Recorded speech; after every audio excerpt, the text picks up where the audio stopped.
Mon nom c'est M. Sima. Je suis le PDG de simahouse.com. Ça dépend aussi de l'ère à laquelle vous regardez cette vidéo, mais je vous souhaite la bienvenue sur la chaîne. Si vous n'êtes pas encore abonné ici, abonnez-vous et puis activez la cloche de notification pour que prochainement, quand je poste de nouvelles vidéos, vous serez notifié. Alors, cette chaîne est là pour vous donner de l'information qui est super importante. Parce que vous savez, dans le monde d'aujourd'hui, une bonne information, ça peut absolument vous procurer quelque chose de bien. Et bien sûr, ça peut aussi vous éviter des angoisses et des agonies. Donc, vous avez absolument besoin de la bonne information. Et c'est pourquoi je suis là pour partager avec vous. Alors, ce qui est là, c'est du réel, c'est du concret. Alors, comme vous le savez, je vous avais promis de vous expliquer pourquoi j'avais déménagé de 4212 Sainte-Catherine-Est au 4107 Sainte-Catherine-Est. C'est là où je me suis dit que comme c'est pas loin, je vais juste aller à côté. Je me suis dit ça après avoir eu une préoccupation avec la ville de Montréal en fait.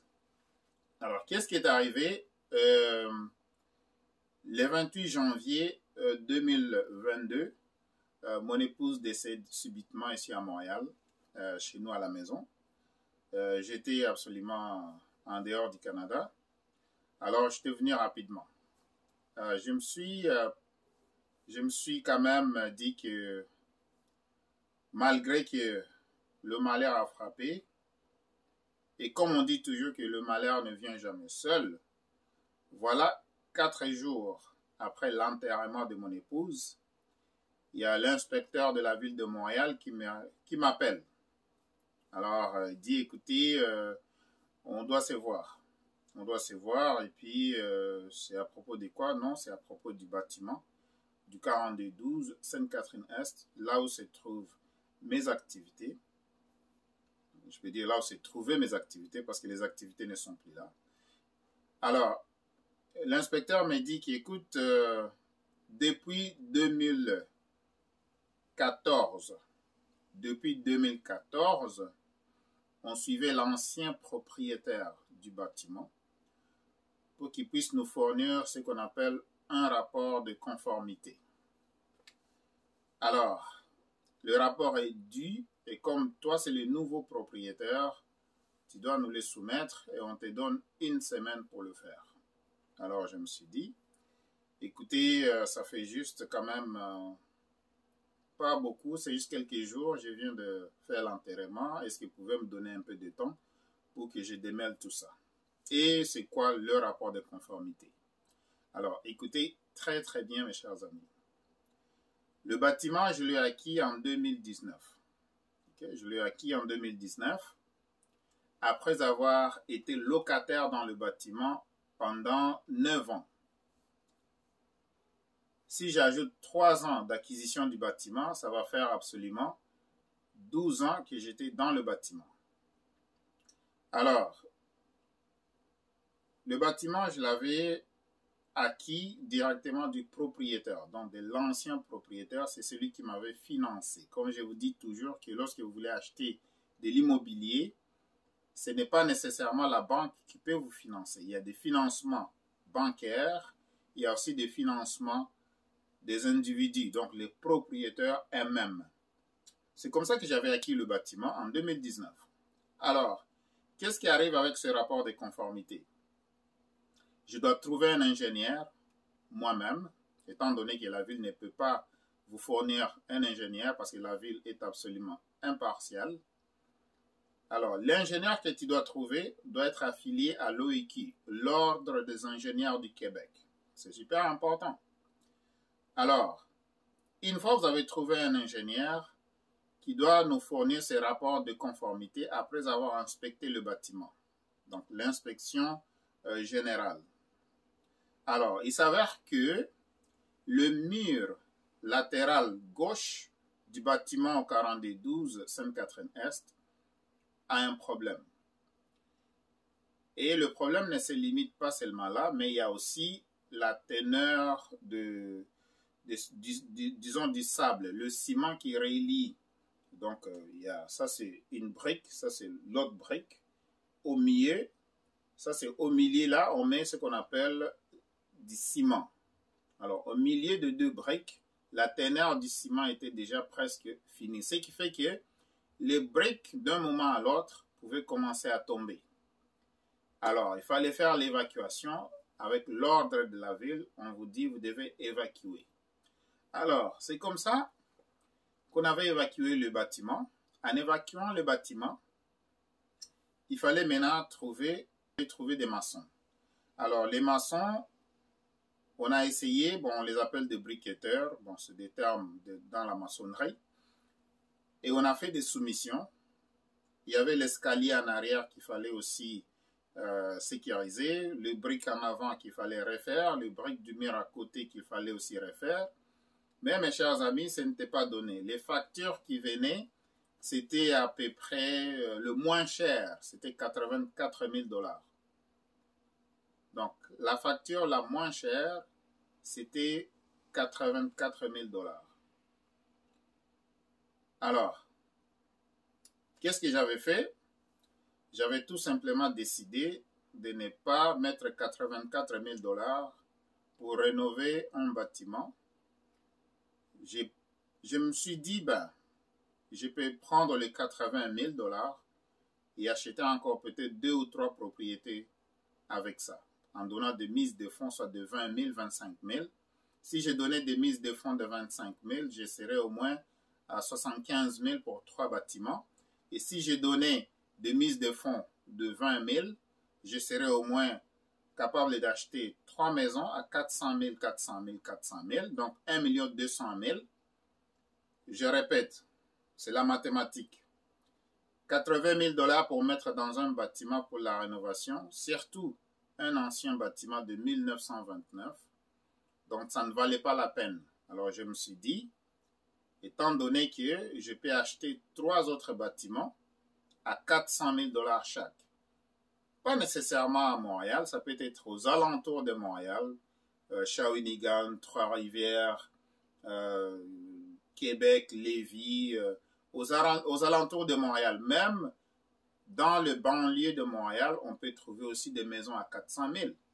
Donc, ce qui fait que je peux acheter 3 maisons et ça serait vraiment un petit parc immobilier pour moi. C'est super intéressant. Alors, je n'ai pas voulu rénover le bâtiment. Alors, j'étais arrivé à une décision. J'étais arrivé à une décision où j'ai décidé de mettre l'immeuble en vente. OK? Alors, j'appelle un courtier immobilier qui met l'immeuble en vente et crois-moi, l'immeuble n'a même pas fait une semaine, c'était déjà vendu. OK? L'immeuble était vendu et étant donné que l'ancien propriétaire m'avait conseillé, écoute, vends la maison et puis moi, mon argent, le notaire va juste le garder pour moi. Et ta partie, toi tu prends ta partie, donc le notaire garde ma partie à moi et moi-même je sais quoi faire avec. Donc voilà, c'est comme ça que je m'étais débarrassé du bâtiment, j'ai vendu au plus offrant et crois-moi, il y a des situations où je me suis dit que c'est Dieu qui veut me protéger. Alors, si j'ai décidé par exemple de rester encore dans le bâtiment pendant longtemps, ça se peut que ça aurait pu s'écrouler sur moi, qui sait. Donc c'est une façon, on dit toujours qu'à quelquefois, même si on recule, on peut mieux sauter par après. Alors, c'est comme ça ce qui est arrivé. C'était une façon peut-être, moi je le prends positivement, parce que c'est une façon peut-être que Dieu voulait à me protéger. Bon, pour ceux qui croient, ceux qui sont des croyants. Alors, si vous n'êtes pas croyant, ce n'est pas un problème. Mais ici, c'est quoi la leçon? La leçon est que lorsque il y a une mauvaise situation qui vous arrive, essayez d'en tirer leçon. Je répète, lorsqu'il y a une mauvaise situation qui vous arrive, essayez de prendre le temps de recul. Donc, recule un peu, réfléchis un peu, essayez de regarder dans cette mauvaise situation, qu'est-ce que je peux en tirer de positif. Alors pour moi, j'ai trouvé que 4 jours après l'enterrement, l'inspecteur m'appelle de la ville de Montréal et m'interpelle, soit disant que voilà, le bâtiment a un problème, vous devez nous donner les rapports de conformité, étant donné qu'on ne l'avait pas eu avec l'ancien propriétaire. Vous étant le nouveau propriétaire, vous devez nous donner ça. Alors, j'ai fait ce que la ville demandait à faire et moi personnellement, je me suis dit que non, je ne peux pas mettre 84 000 $ dans un bâtiment pour la rénovation. Alors, j'avais décidé de vendre le bâtiment et passer quand même à l'achat de 2 ou 3 bâtiments par après. Donc, c'est ça. Comme j'avais promis que je vais vous partager l'information et l'histoire qui a fait que j'ai déménagé du 4214 et 4212 parce qu'il y a 2 adresses dans le même bâtiment. Donc 4212 Sainte-Catherine-Est et 4214 qui était l'appartement en haut du magasin. Alors voilà, je viens de vous informer pourquoi j'avais vendu le bâtiment et j'espère que vous aussi vous allez en tirer leçon.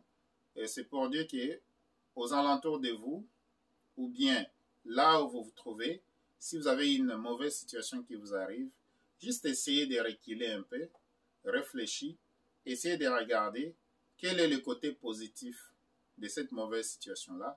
Essayez quand même de prendre du temps, réfléchir et faire quelque chose de bon. Okay? Donc, voilà. Merci d'avoir pris le temps d'écouter cette vidéo. Et moi, personnellement, je vous demande encore de vous abonner si vous êtes nouvelle sur cette chaîne. Ce qu'on fait sur la chaîne ici, on partage l'information par rapport au business, on partage de l'information par rapport aux finances, on partage l'information par rapport à l'importation de la Chine. Malgré que la Chine est fermée pour le moment, on ne peut pas y aller, mais la marchandise sort de là. Si vous avez besoin des informations par rapport à l'importation de la Chine, vous avez de la marchandise qui est là et vous voulez la faire venir ici ou bien vous voulez la faire partir de la Chine à partout au monde, on peut vous aider avec ça. N'hésitez pas, juste appeler au 514-449-4821, 514-449-4821. Vous pouvez me texter, vous pouvez appeler entre 17h et 23h. Je répète, vous pouvez appeler entre 17h et 23h. Vous pouvez texter à tout moment. Vous pouvez m'envoyer un Telegram, Messenger. Vous pouvez aussi me rejoindre sur WhatsApp, sur le même numéro. Alors, merci encore une fois pour votre temps. Abonnez-vous, cliquez sur la cloche de notification et à ce moment-là, vous serez notifié de mes vidéos que je vais poster prochainement. Mais aussi, sur cette chaîne, si vous voulez supporter la chaîne, il y a une place où c'est écrit Join. Join, donc J-O-I-N.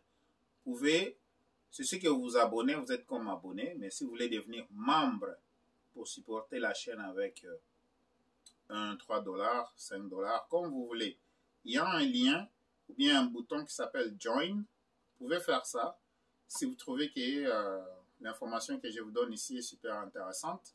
Vous voulez devenir membre pour supporter cette chaîne, vous pouvez faire ça. Ce n'est pas obligatoire, c'est volontaire. Donc voilà. Mais ce qui est vraiment important, c'est de partager les vidéos que vous trouvez dans cette chaîne. Ça peut aider un membre de famille, ça peut aider un ami, ça peut vraiment sauver quelqu'un dans le terme de finances ou bien tout simplement dans les informations qui peuvent être utiles à la personne. Merci et on se revoit dans une prochaine vidéo. Au revoir.